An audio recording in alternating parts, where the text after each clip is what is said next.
Up against your home. The enemy came up against your children. The enemy came up against your name. The enemy came up against your character. You will win. You will win.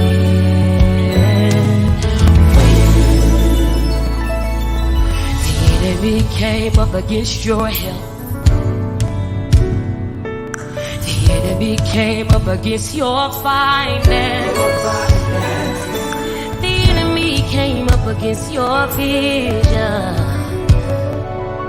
The enemy came up against your business. You will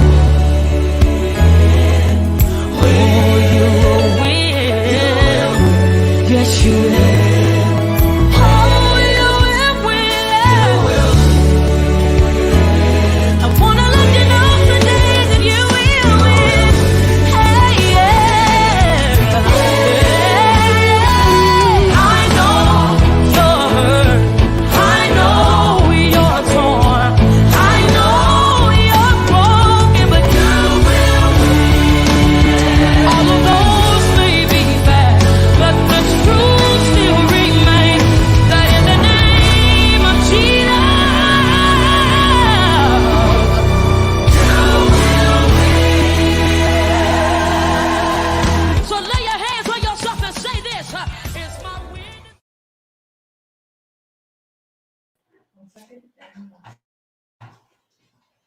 Hello, welcome to Selah, the home edition. We have been waiting for you. We have been praying for you. We have been looking forward to this moment for a long time. I'm Vashti McKenzie, and I am your host, your moderator for tonight. So we invite you to come on in the room. Now, this is a come as you are party. You don't have to wear a mask.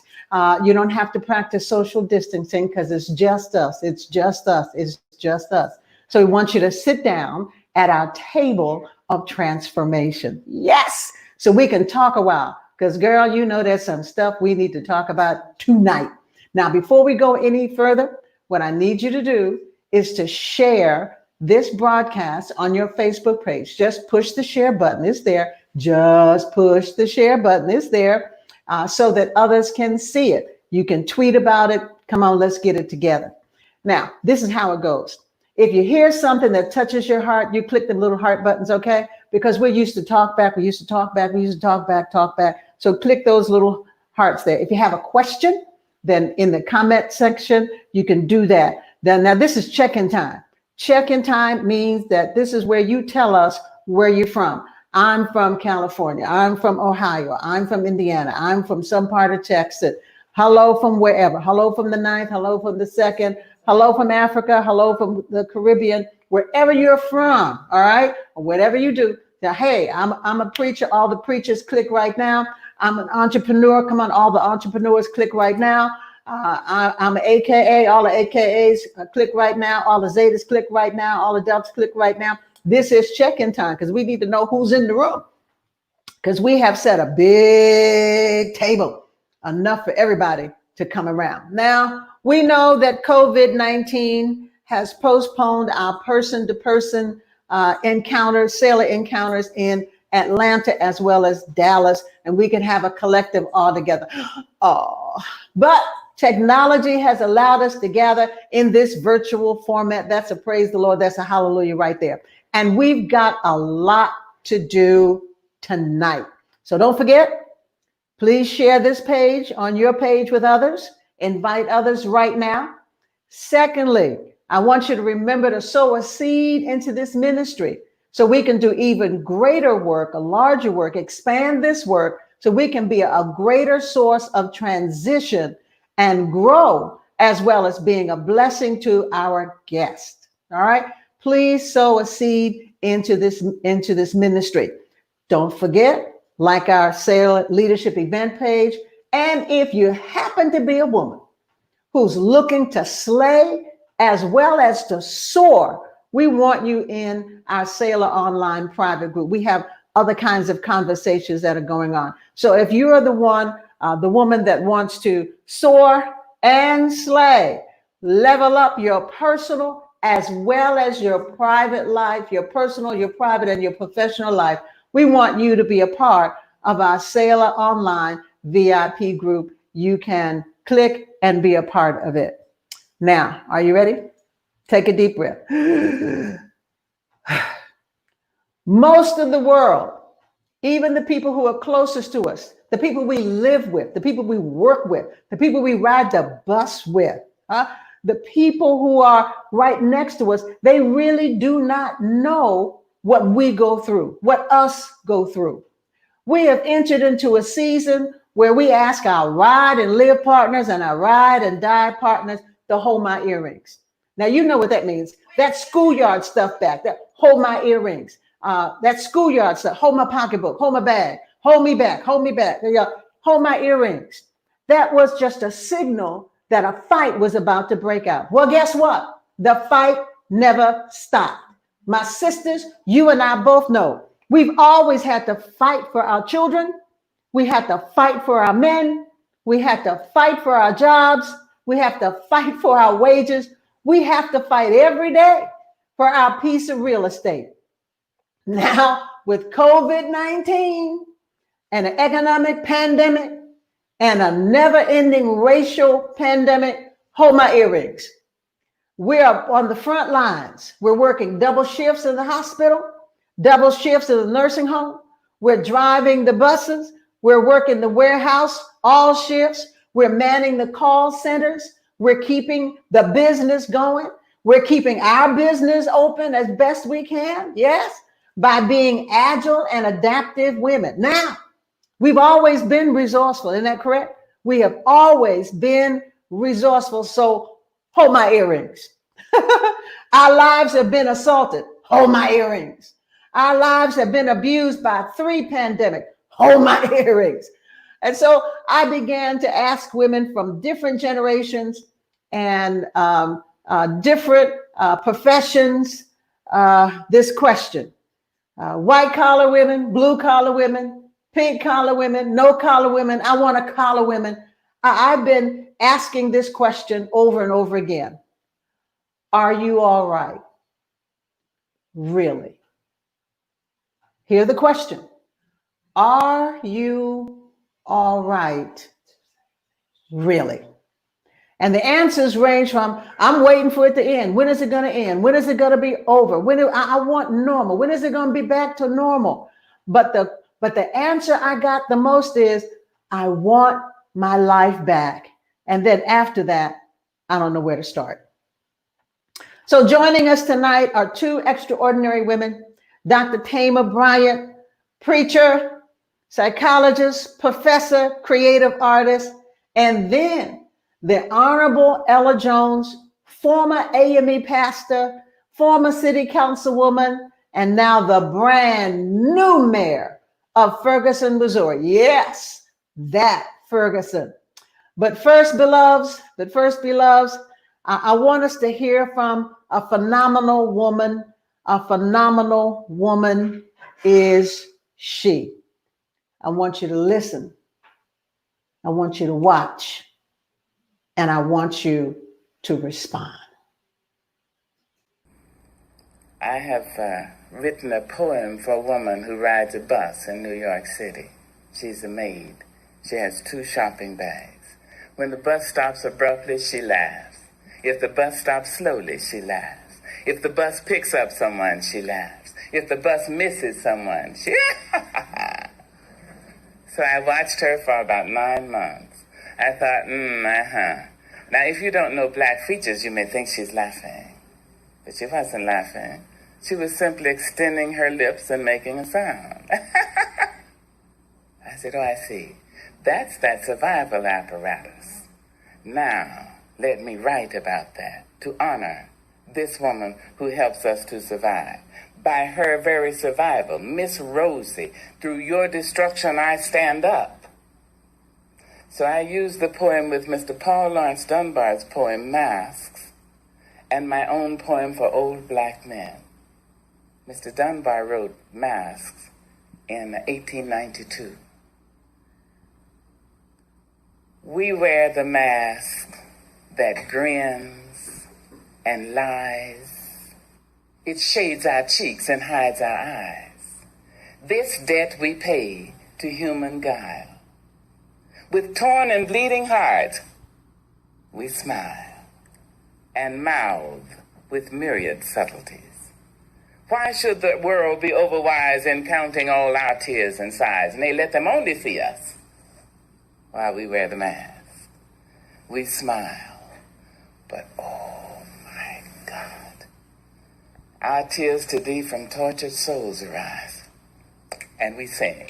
Hey, baby, we sing. Hey, but oh, the clay is vile beneath our feet, and long the mile. But let the world think otherwise. We wear the mask. When I think about myself, I almost laugh myself to death. My life has been one great big joke, a dance that's walked, a song was spoke. I laugh so hard, I almost choke when I think about myself. 70 years in these folks' world. The child I works for calls me girl. I say, yes, ma'am, for working's sake. I'm too proud to bend and too poor to break. So I laugh until my stomach ache when I think about myself.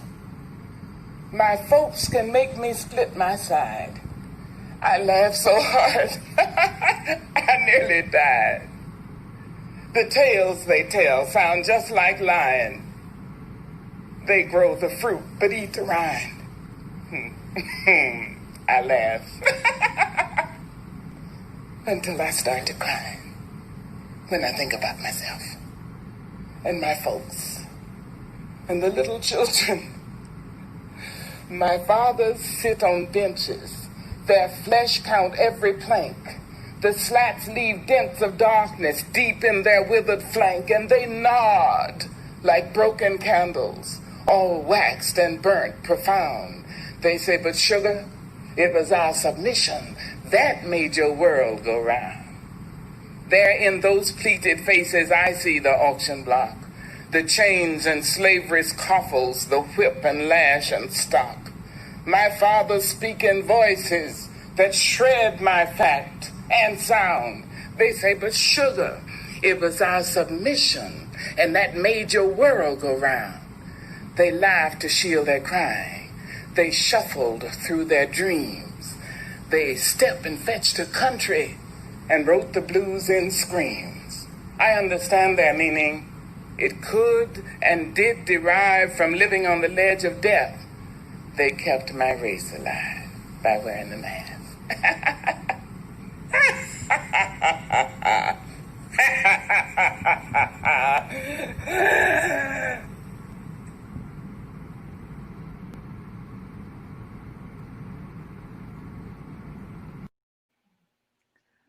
Powerful. They kept powerful. They kept my race alive by wearing the mask. And did you see the tears in her eyes? Powerful, absolutely powerful. Dr. Thema Bryant, Professor Pepperdine, extraordinary preacher, spoken word artist, creative artist, and psychologist. There was a beautiful interview of you in Essence Magazine this month. Congratulations. Yay. Thank you. Yay. I am overjoyed. Absolutely. Yay. And Maya reminds us that, yes, there may be times we wear the mask and we want our lives back, Dr. Thema. Yes. Welcome back to Selah. Welcome back to Selah. Thank you for having me. I'm so glad to be here.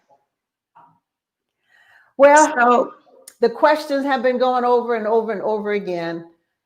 How are you really? And the answer comes, I want my life back. What do we see? Where do we go from here? Where do we start? I so appreciate the question, and I am so glad that you all are joining us, because this really is an alert, it is an alarm, and it is necessary for us to get our things back, our stuff back, because the reality is the things, the stuff that have been taken is indeed ourselves. And so I want to give you all some strategies for how to get yourself back. That is the most important thing. And when there has been a robbery, if someone has stolen things, yes, if someone has stolen things from your house, if someone has stolen things from your car, the first thing they're going to ask you to do is to compile a list, an inventory of what has been taken. And so I want to ask you on today to begin to count the costs, to begin to count the losses. We cannot retrieve what we will not name. And so some of us have lost time. Some of us have lost loved ones. Some of us have lost trust. Some of us have lost jobs. Some of us have lost our vision. Some of us, to be honest, have lost faith. Some of us have lost community. Some of us have lost church family. We have experienced some losses. Some of us have lost our joy.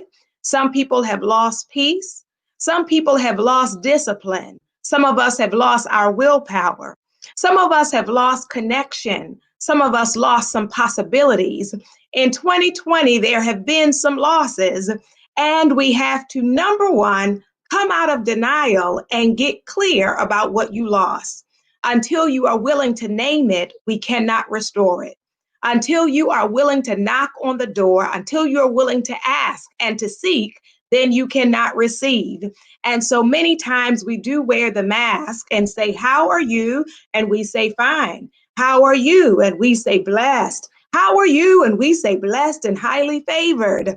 But the truth is, many of us are exhausted. The truth is, many of us are disgusted. The truth is, many of us are angry and even enraged. The truth is, many of us are living with depression and despair. And so let us on today, to get your things back, tell yourself the truth. Tell yourself the truth about what you have lost in 2020, and then tell yourself the truth about what you came into the year having already lost. The reality as Black women in America is that our losses did not begin with COVID-19. The reality as Black women in America is our losses did not begin the first video that we saw of police brutality. The reality is we have had so much taken from us. When we even think about intergenerational trauma, historical trauma, what our mothers and grandmothers were never given, and so they could not give us. What our grandfathers and great-grandfathers were never given, and so they could not give us. And so we have been trying to make it up from scratch. And even as we try to make it up from scratch, so much continues to be taken. And the reality is that we also have gone into self-sabotage. So there are some ways in which we have agreed with, consented to, aligned with our own destruction. And so some things were stolen and some things we gave away. But we come on today to say, I went to the enemy's camp and I took back what he stole from me. I took back what he stole from me. I took back what he stole from me. I went to the enemy's camp and I took back what he stole from me, 'cause ain't no devil in hell gonna walk on me.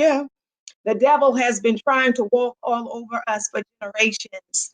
And yet on today, the end of June 2020, we have an awakening that we are coming for our things. That this is the generation, we are the multiple generations that are coming to retrieve what is ours. And so the first thing is to take an account of what has been stolen from you, what you have lost, and what you have given away. And then it is important that we report the losses. Now, the important thing about reporting your losses is you need to report it to someone who cares. If we report it to a police officer who does not care about our things, they are not going to look for them. If I report it to a pastor or a teacher who does not care about my things, they are not going to help me to retrieve them. So I want to offer you on today that now is a good time for you to revive your prayer life. Now is a good time for you to learn about perpetual prayer. Now is the time to tap into our spiritual power and authority, because in fact, the creator of the universe cares about your stuff. The creator of the universe cares about your very life. The word says that he will leave the 99 sheep and look for the one that is lost. And so those of us who have lost some things, including ourselves, it is time to file a report. What kind of prayers are you praying? Besides thanking God for food or hoping you get a good night's sleep or hoping the money comes through, have you authentically begun to pray a prayer to get your stuff back? Have you begun to petition heaven for the things that you have lost? Have you really dug deep into your authority as a daughter of the Most High God? Do you understand what it means to be a lioness, a daughter of the Lion of Judah? And so we need to awaken our prayers to file a report and begin to petition heaven for the things that not only we have lost, but the things that our sisters have lost, the things that our daughters and sons have lost, the things that our community has lost, and the things that have been taken from us. We are in a place where we need to call for the wailing women. We don't need those who just know how to mask. We don't need those who just know how to perpetrate. We are looking for those who know how to petition, those who understand something about sweet hour of prayer, those who understand how to pray in their singing and in their moaning, how to pray in their dancing and in their preaching, that know how to pray when you don't have words and just let your tears speak. Those that know what it's like to just moan and rock until, hallelujah, the heavens open up. And so we have to first take an account and get clear about what we lost. And then we need to pray and petition heaven for the return of our belongings. The next thing you need to do is get the right people to help you look for your stuff. In order to have people help you get your stuff back, they have to know what it looks like. That's why when they have dogs helping, they give them a scent of whatever it is they're looking for. I want you to know the problem for some of us is we are surrounded by people who do not recognize the greatness within us, so they cannot help us get it back. Sometimes we are surrounded by people who don't recognize the greatness within themselves, so they cannot commit to helping us reclaim the greatness that is ours.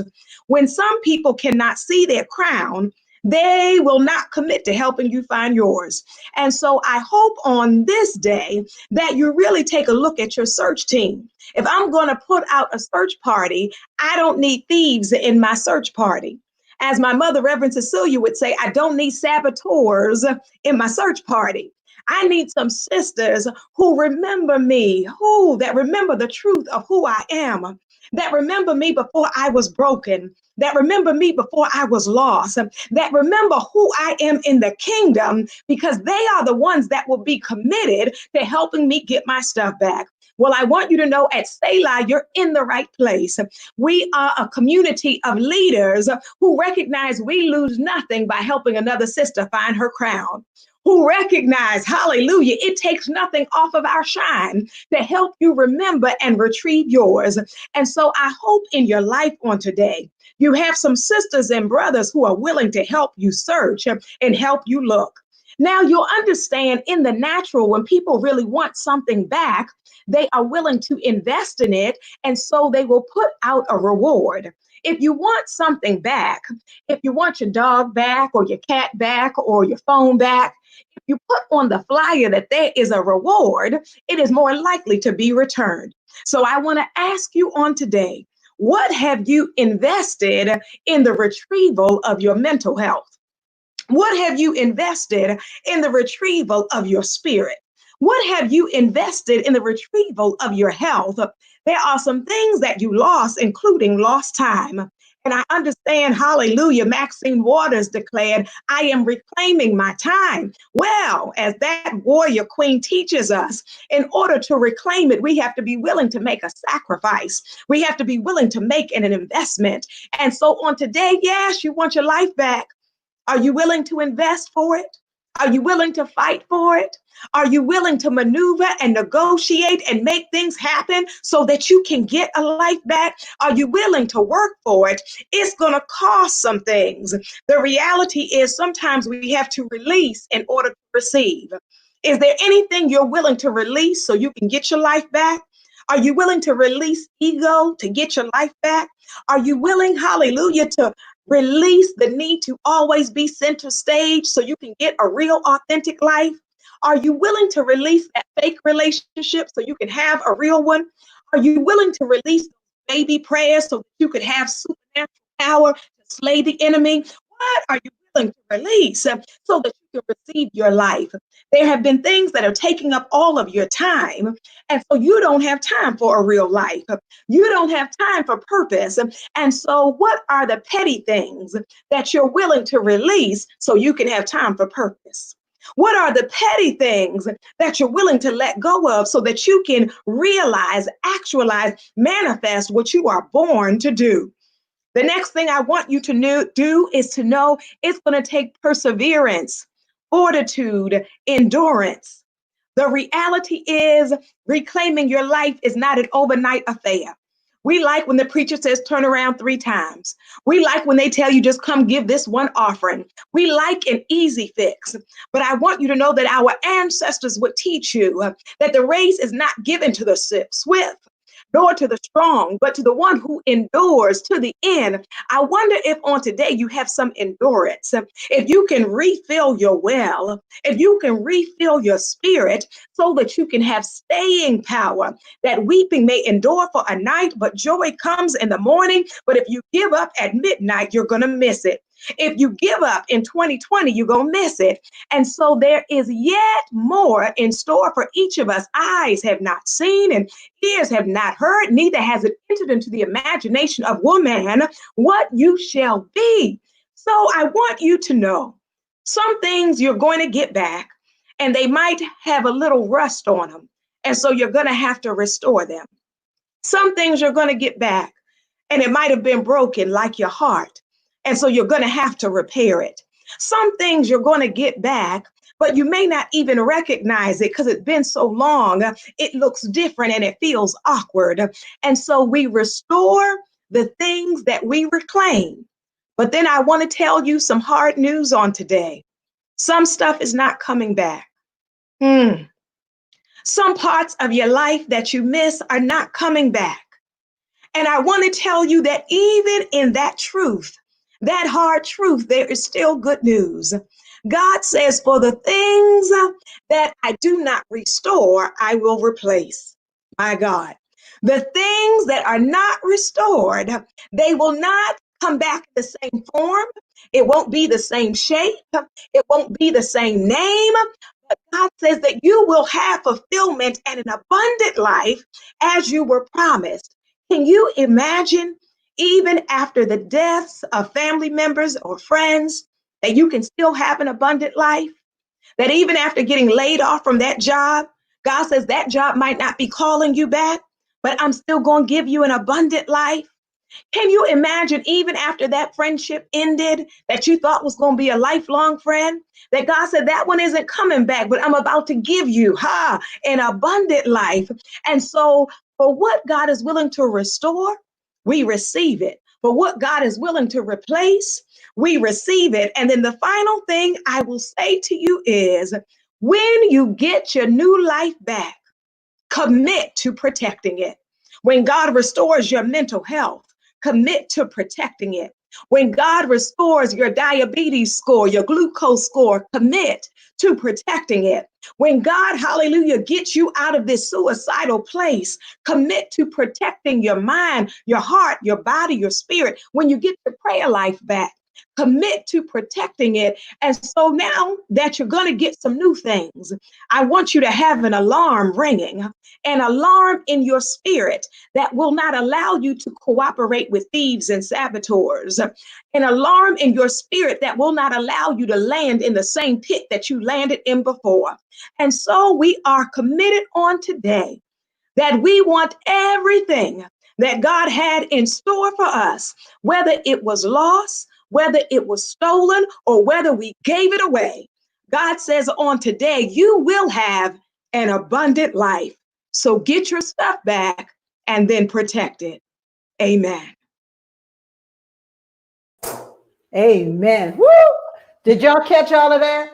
Did you catch all of that? Did you catch all of that? You know, I was writing it down. I was writing it all down. I wrote it right down on my phone so it won't disappear. Yes. Because I want to remember this, and I'm trusting that those of you who are watching right now, y'all hit those hearts and y'all hit those thumbs up as we thank Thema, Dr. Thema, who is just about one of our favorite Selah presenters. We just love you. That's why we said, come on back, and share again.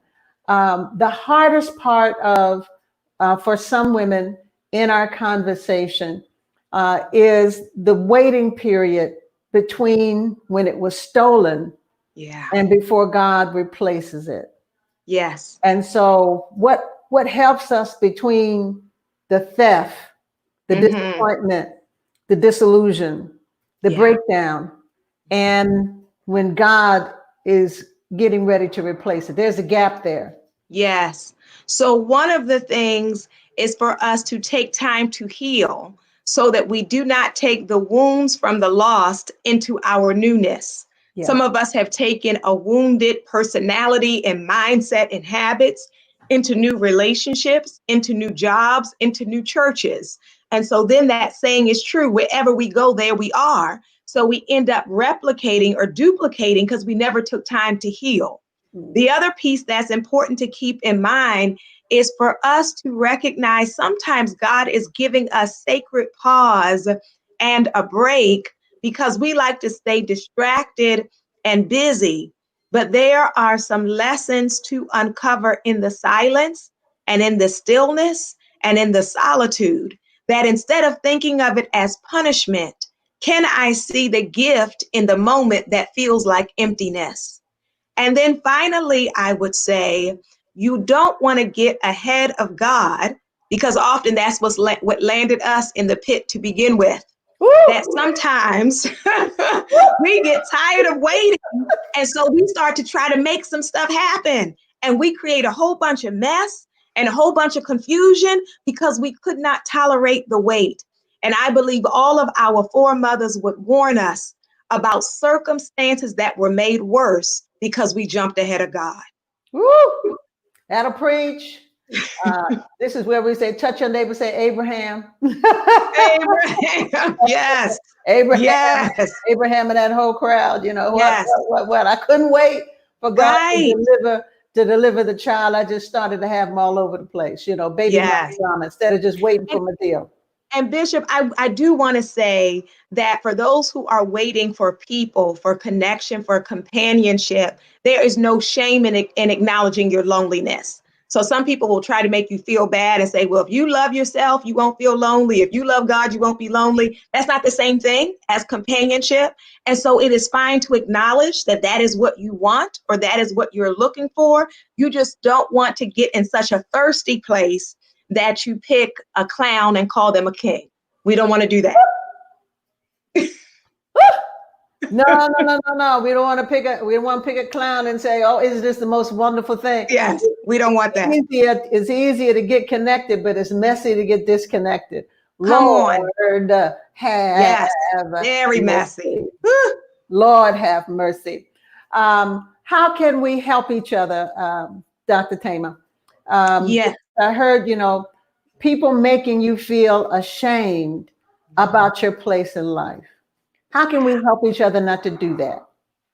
So it is so important for us to have compassion for the different ways that we handle loss and stress and trauma. And so the problem we get into is we want other people to cope like us, to look like us, to present like us. And all of us experience things differently. So right now, some people are very depressed. So it's enough for them to get on this line and try to watch it on Facebook Live. They might be in the bed with the pajamas from last night, but we're glad you're on. Some people, the way they cope is by being busy. So some people are doing a million different things. And if you try to compare your life to their lives, then you will get frustrated and feel insecure. But that's just the way they manage their anxiety, is trying to keep moving. Some of us cope by eating. Some people cope by drinking. Some people cope by, making a religious label on things that are natural. And so what I mean by that is us hiding our issues by calling it the enemy or the devil. So that is the way some people are coping. So if we can have compassion for the different ways that we each show up, we can have more appreciation. And then the other thing I would say is for us not to get amnesia. All of us have been in a dark place, but some of us try to forget where we came from and try to act like we all had it together. But if I just think back to some of my moments, when I see you in your moment, I don't have any judgment about that. I have nothing but grace and compassion because I know a part of what that is to be in that place. Oh, absolutely. I want everybody, you're watching now. For those of you who have ever had a dark space in your life, just raise your hand right now. You don't think I can see you, but I can see y'all. I can see all of you, all 450 of y'all who are watching tonight. Raise your hand. Thank you. If you ever had to wear a mask, raise your hand. Let me see you. Okay, thank you. If you ever tried to make pretend you were okay and you're not okay. Thank you. Now, Dr. Thema, is it okay for people just to say, I'm not okay? Will somebody say, how are you? I'm not okay. Absolutely. And what that means is those of us who are asking the question need to stop and get a real answer. Don't ask if you don't want to know the real answer, and then pause and really check in with people, because people can read if you're asking them for real. People can tell if you're already like walking down the street already before they answer, then you just want the fine, how are you? But to really stop and make eye contact with someone, or even on the Zoom, to really pause and say, no, I mean it for real. And another way to ask it, because how are you often gets the automatic response without people thinking, instead to say, with everything that's happening, how are you managing? How are you holding up? Right? That will get at more of an answer. And also our transparency can create more space for honesty. So if I tell you I'm tired, that gives you permission to not have to present a perfect picture, right? That this is exhausting. And I want to say around the fact that it's okay not to be okay, that it also is okay to reach for help. So not only asking for help from family member, friends, or pastor, but also seeking out therapy. It is so, so important for us to really address our mental health. Depression, anxiety, panic attacks, PTSD, addiction, abuse, all of these things they are not a respecter of persons. So they cross racial lines, and they even cross religious lines. In the sanctuary, we are sitting there struggling with all of these issues. And it's important for us to know we can get help. It's not either or. I can pray and go to therapy. I can do both. Absolutely. Absolutely. Say it one more time. Say it one more time. Yes, I can pray and go to therapy. I can pray, and you can pray on your way to therapy. If you have a certain therapist, you could pray at therapy. And then when you leave, you can pray some more. So perpetual prayer is all a part of the process. This is exciting because many people, we can pray our way through it. And someone, there's always this discussion. Baby, all you just need to do is just pray your way through. But if you're having a heart attack, you don't tell the person having a heart attack, baby, you can pray your way through. That's right. Let me say, along with therapy, that some people do benefit from medication. And sometimes we have talked people out of that or shamed people out of that. And if you have not lived with major mental illness, it is not for you to block someone from getting their blessing, their support, their relief, because you are creating harm. You are creating a lot of harm by shaming people about utilizing medication for a mental health issue. Yes. This is all real. Tama, we can dig all night long. We can dig all night long. We can dig deep all night long. But I will tell you, the question that stopped me, people say, how you doing? You doing good? I'm doing good. You doing fine? You good? I'm good. Yeah, you all right? I'm all right. Yeah, you good, girl? I'm good. Good. Oh, high five. We're good. Yeah. In a meeting, big conference, people all around, saw a person I hadn't seen in a long time. They said, hey, Vashti, how you doing? That's what I'm going. That's what I'm saying to them. I say, hey, how you doing? And they just look me dead in the eye and say, are you well? I said, oh, so this is not. I'm not supposed to say I'm fine. Right. You didn't ask Right. that for me to say Yes. I'm fine. You really wanted to know how I was. So Yes. how are you doing? And how are you doing really? You gave us a whole lot of good stuff for us to chew on, Dr. Thema. We're going to make that inventory. We're going to find somebody who knows our stuff to help us get our stuff back. Yeah. We're going to identify the right people. We're going to persevere because it didn't happen overnight, and it's not going to happen overnight for us to come back. We're going to check our prayer life. And so not only we're going to check that prayer life, not only for ourselves, but also for our sisters. This has been rich. Y'all give me some hearts and some thumbs up. We thank Dr. Thema for joining us tonight. Stick around. You be in the room. Stick around with us. Stick around because we've got the mayor of Ferguson coming up. And I'm telling you, she is such a delight. Let me remind you of some things. There are ways in which you can support this ministry. And we want to be able to expand our reach and touch as many people as we can.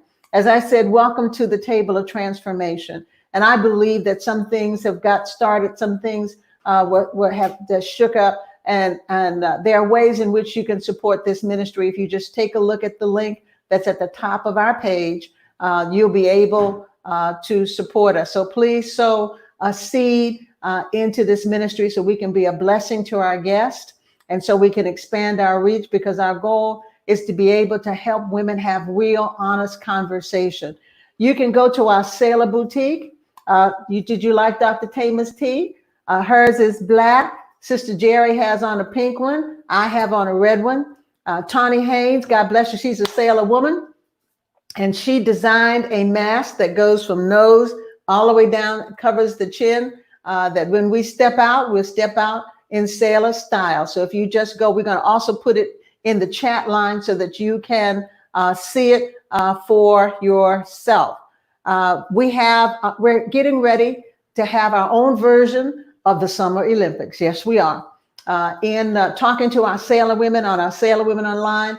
And if I tell you, if you want to soar, you want to slay, you want to be resourced and identify resources, then become a part of our Selah Online group. All you have to do is go to Selah Online, click it, and we'll be happy to welcome you in. That if you want like-minded women coming together, we're not just here for ourselves, but we're here to help other people. So we're having our own version of the Summer Olympics, and we're going to walk it out. Yes, we are. We're going to walk it out.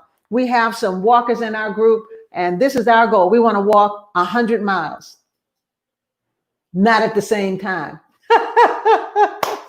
Not at the same time. This is what we're going to do. From July 10th to Labor Day, a cumulative of 100 miles. We want to ask you to walk with Selah. All you have to do, ladies, is to download the Map My Walk app on your phone. That's it. Map My Walk. Set up your profile. Once you do that, search for the Selah 100. Submit your friend request. We will accept your request. You'll be added to the challenge, and we will start walking on July the 10th. That doesn't matter whether you have never walked, you haven't started. We want you to get started right now. If it's just for down the street and around the corner, I'm doing 1.5 miles. We got people in the group who are doing 7 miles, 4.3, 2.3, whatever it is. We want you to come on and then walk with us. All right. Get your Map My Walk app, set up your profile. Then we want you to friend Selah 100, and off we go. All right. Don't forget to get your Selah mask at the boutique. Thank you, Tawny. Get your Selah pin. Yay. Praise the Lord. Get your Selah tea. Thank you so much. Now, are you ready? Buckle your seatbelt. Are you ready?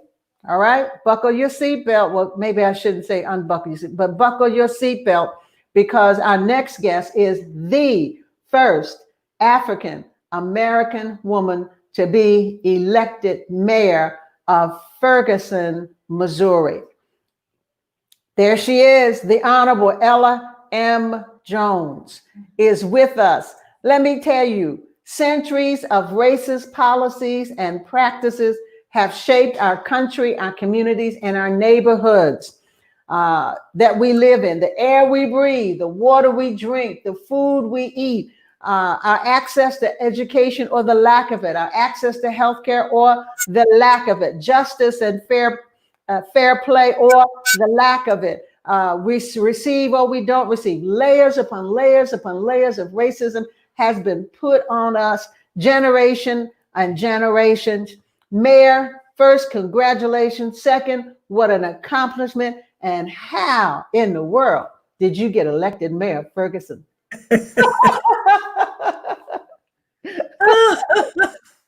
Well, thanks for having me. And to answer that question, Nehemiah 4:6, for the people had the mind to work. All right. The people had a mind to work. All right. And the people got together and they worked this campaign. I mean, we had people were good at social media, grassroots, phone bankers, the AME church family. There was no way I could have done it without my church family. And my seniors, I just love my senior citizens. They love to talk on the phone. So all you have to do is give them a list of names and numbers and a telephone and something to snack on, and they will call from sun up to sundown for you. In other words, you went to work. Went to work. We had to go to work. We had to go to work.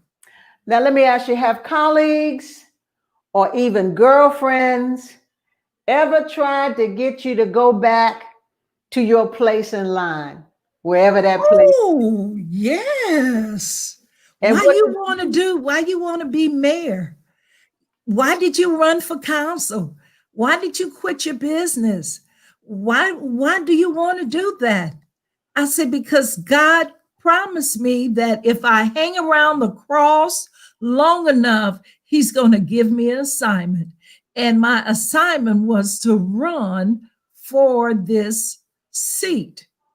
And it was negativity, ugliness. But you know what? I told him to stay focused. We focused on the prize. We kept working. COVID-19 hit us. It took us a couple of days to figure out we can't knock doors, but we could get on the telephone and we could truly, truly stay on social media. I had a girlfriend. She's very good with social media. Every day we was putting out a new video. So it was great. So how do you handle the haters? Because there was a time, both of us are old enough to know that there used to be civil discourse. There used to be civil discourse. So how do you handle it? Because we see different kinds of styles. We have people who just bully their way through the conversation, brush people off, all that kind of stuff. How do you handle the haters in uncivil conversation? I basically, Maya Angelou, she said it perfectly. I do just laugh or something and just move on. When they're just move on. Even today, I got some haters, and I just okay, that's what you want. I'm gonna keep moving because I've learned a long time ago you cannot make everyone get on your train. You have to leave some of them standing at the station. So I have pulled off. I've called all aboard. And the ones who hopped on, they're on, and some of them are on standing at the station. When I get to my next stop, some of them gonna get off, and I'm gonna pick up some new ones because it's the journey that we are on. Wow, I love it. Did y'all get that? That's a tweet out. That's a tweet out. All right. Did you get that? Did you get that? Did y'all get that? We're on the train, and some people just gonna have to be left at the station. Correct. And some people we leave at the station are our friends. Yes. Because they don't see what God is doing with you. Some people are outsiders, some people are co-workers. But I tell you, it's the truth. Some folk, you just can't take everybody with you. That's the truth. Wow. You can't take them all. Take them all. Woo. And you have to always have room for new people, because God placed people in your life that will take you to the next step. And that's their job, to take you to the next step. So when I stop, some get on and some get off. But we just keep moving. My job is to keep moving, because if I turn around and look back, I'm going to lose ground. And that's not my purpose, to lose ground. My goal is to continue to move forward. Yeah, did y'all get that? Snaps, y'all? Those are snaps. That's snaps. We got to keep it moving, keep it moving, keep it moving.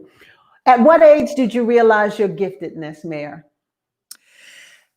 I was around, I'd say about 15 years old. And my grandmother, she told my mom and my dad, stop beating that girl because she's bossy. And that's what she's supposed to do, is to lead. So stop. Because my dad used to get at me all the time. He said, why do you don't do what I asked you to do? Why you have to always say something back? But my grandmother knew, she saw it in me to be a leader. And she talked to my parents, and they began to nurture me in a different way. But you see, when you grow up with 5 brothers and 2 sisters, sometimes it's hard for your parents to distinguish your personality from the rest of the group. But it takes someone on the outside looking in and say, hey, she's special. There's something different about her. There's a calling on her life. And let her be who she needs to be according to the Lord. Wow, wow, wow. You know, sometimes people use bossy as a weapon, not just when you're young, but when you get older. Mm-hmm. And it's sort of like you're being accused of some crime. You're bossy. But if you're in a position like you, if you're not bossy, then people will walk all over you. And they may think they can walk over you because you're Black and because you're female. Mm-hmm. And your bossiness is a threat. Think so? Mm-hmm. Very much so, because they call it aggressive. I'm too aggressive. I say aggressive. I just know what I want. I know what I'm willing to do to get it, and I go forward. My parents trained us a long time ago. You don't have to be jealous of no one. If you want what that person has, all you have to do is ask them how did they get it? And then you go do the same thing, but put your twist on it and make it yours. And so that's how I see things. And often called aggressive. I'm too forward. I'm forceful. But I'm like, if I try to diminish my light, then I would die. So I have to let my light shine, because I'm not going to turn my light down just to make someone else happy. I can't do that. Woo! All right. Those are snaps. Tweet that. Those are snaps. Diminish your light. Diminish yourself. Dismantle who you are just to make somebody else happy. Wow. Can't do it. Wow. Have you had to teach other people how to treat you? Oh, yes, very much so. I had to, because some people think just because I sit and I listen that they know more than me. But when I speak, they find out, oh, we're not going to treat her like that anymore. So when you could be around some women, they just talk and talk and talk. Mm-hmm. But the ones who sit and listen, they take it in to see how the situation is going. Who are the players? So when you get an opportunity to speak, or when you choose to speak, those players look at you in a different light, and they seem to go from, oh, we can't think she's just a nobody. But when she opened her mouth, she has a lot to contribute, and that makes a difference. Mm. Now, Madam Mayor, what are some of the challenges that are facing your city now? You're brand new. I mean, you're not brand new to the government because you've been a city council person, but you're still brand new in your seat. What challenges are waiting at your door right now at Ferguson? Well, the challenge that we are facing, and all communities are just about facing, is our budget. We have been struck by COVID-19, and the tax revenue are not flowing like we had anticipated. Mm-hmm. So right now we're about $1.3 million deficit in the budget. In addition to that, we just had protesting here about 3, maybe 4 weeks ago with the Floyd case. And not only was the business suffering from the COVID-19, a lot of the protesters got violent, and they broke out a lot of windows in these businesses and just destroyed one business. It will not come back. Mm. So working with our government, getting funding in to help these businesses to recover. And then we have our youth. We have to do something constructive and creative for our youth. And I've been working with a major company and working with the Urban League, and we are going to sit down and see how we can have our youth to be more productive, give them employment to work around the city, teach them soft skills, let them know that there is a better way of living other than joining the gangs. One of our Selah women asked, what can a community of women like Selah, what support do you need to move your community forward? Daniela Bailey asked the question. Number one, prayer. Mm-hmm. Prayer. We need prayer here, because there's a lot of healing that needs to take place, because I was not the favorite one in the race. We had a white woman who was running against me, and everybody thought it was going to be a coronation instead of an election. And it turned out to be an election instead of a coronation. Mm-hmm. And the people have to heal from that. In addition to that, we need women who want to mentor our young ladies. We need women who will take some time up with them, because a lot of them are in homes from single parents, and the moms are out working, and the children are home by themselves the majority of the time. So mm-hmm. someone that will be a big sister, or just spend some time with our young people. And then I have my senior citizens who just love for people to just pick up the phone and give them a call, ask them how they're doing. That would help. Wow. You are an awesome woman, just absolutely fabulous. Know that the community of Selah women are going to surround you in prayer. you such a wonderful achievement. It was really an election. It sounds like you have jumped in with both feet. You got the reins and you're ready to you're ready to go. You are absolutely ready to go. And just know that the sisterin and our brother allies, so they're brothers who are watching tonight too. We got your back. We're praying for you. We're praying for you. We've been praying for Ferguson since the very beginning. We have some of our members here in Texas who grew up in Ferguson and who are now living in Texas. And so we got your back. We're praying for you. Dr. Thema already told us we have to reshape our prayers. Yes. We got to reshape our prayers.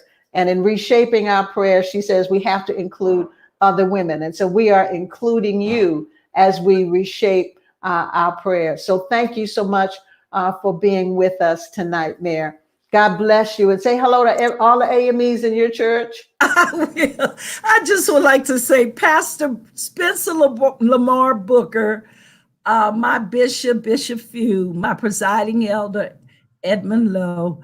I mean, they have been phenomenal. Pastor Booker wouldn't let us go knock doors unless he came out to pray for us. Wow. So he was powerful, but I love the AME church. I've been in the AME church all my life. All my uncles were AME preachers, my brothers and my sisters. So we AMEs for life. Well, the AMEs that are on the line are going, yay.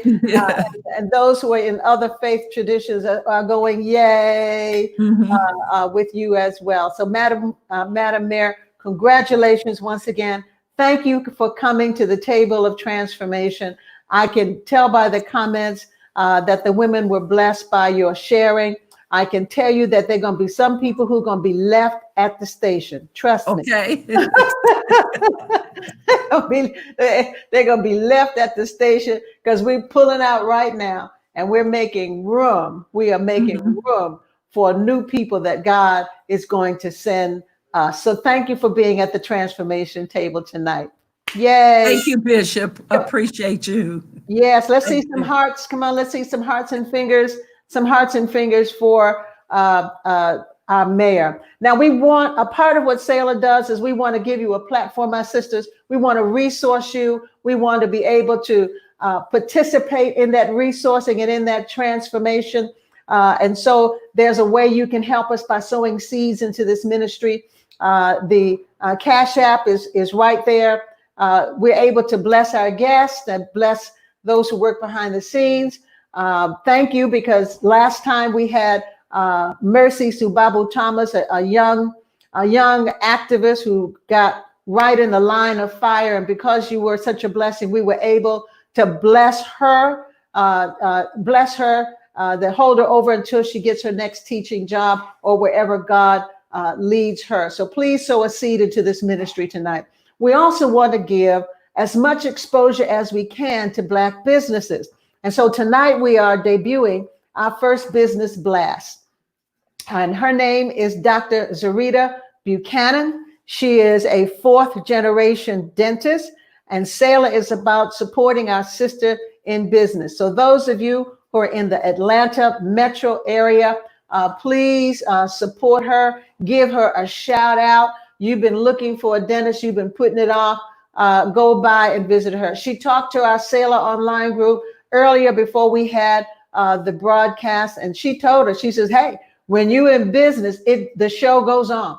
Doesn't matter, employees come, employees go. You lose a client, you gain a client. In other words, the buck stops here. When you are the business owner, the show must go forward. It just doesn't stop.